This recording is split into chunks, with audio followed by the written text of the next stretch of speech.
Olá, mais um Fale Mais Sobre Isso, um programa voltado ao universo da saúde, em especial da saúde mental. Eu sou Leonardo Abraão, psicólogo e palestrante. E conforme tínhamos combinado, voltamos para falar sobre psicologia transpessoal, em especial a questão da regressão. Porque no programa passado, o psicólogo Elias Leite, que é psicólogo clínico, ele introduziu essa discussão sobre a transpessoalidade, a possibilidade de nós considerarmos o ser humano além do aspecto bio, psíquico e social. O ser humano é mais do que biológico, mais do que psicológico e mais do que social-sociológico. Ele é também um ser espiritual.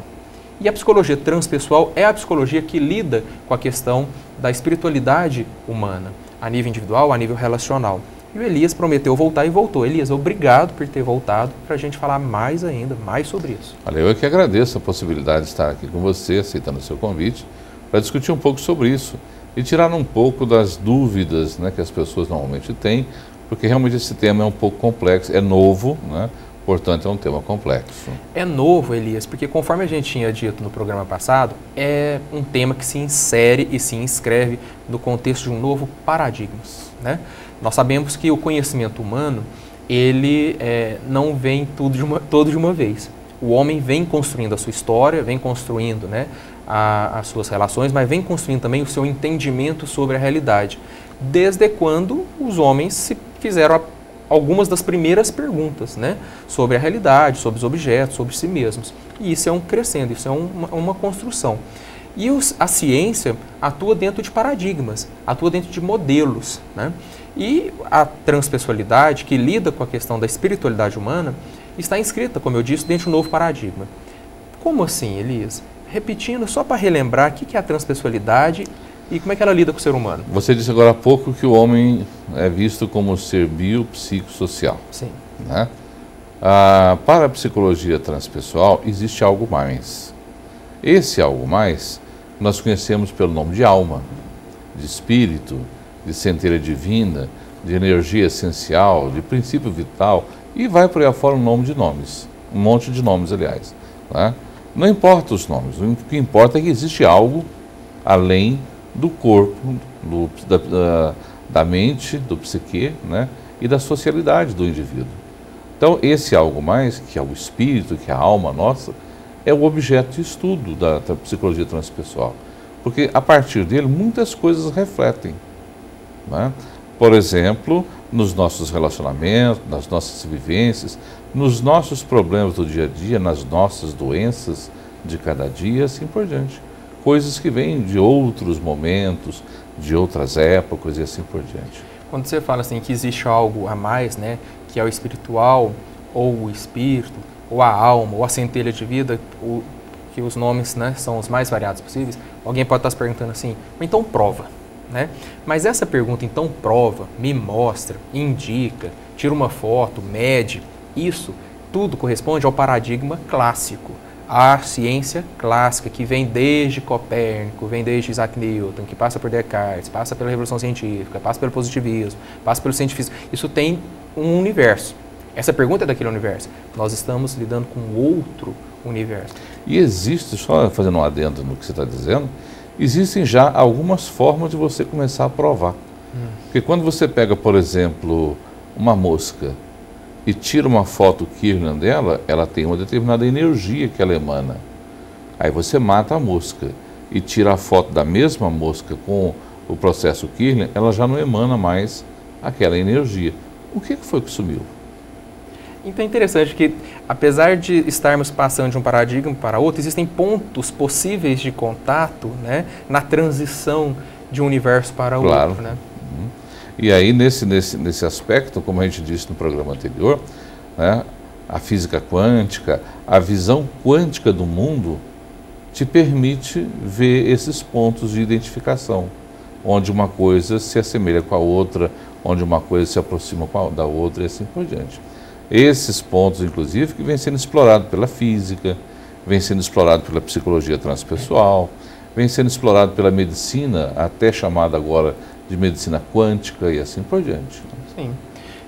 Quando os primeiros cientistas começaram a imaginar a possibilidade da existência da energia elétrica, ninguém manuseava a energia elétrica, ninguém acessava a energia elétrica, mas a partir de observações baseadas em intuições, mais baseadas em desconfianças.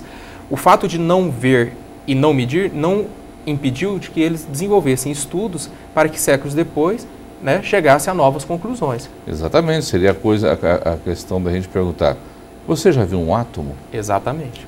Né? Sabemos que existe, está mais do que provado que existe, mas nós nunca vimos, nós nunca pegamos.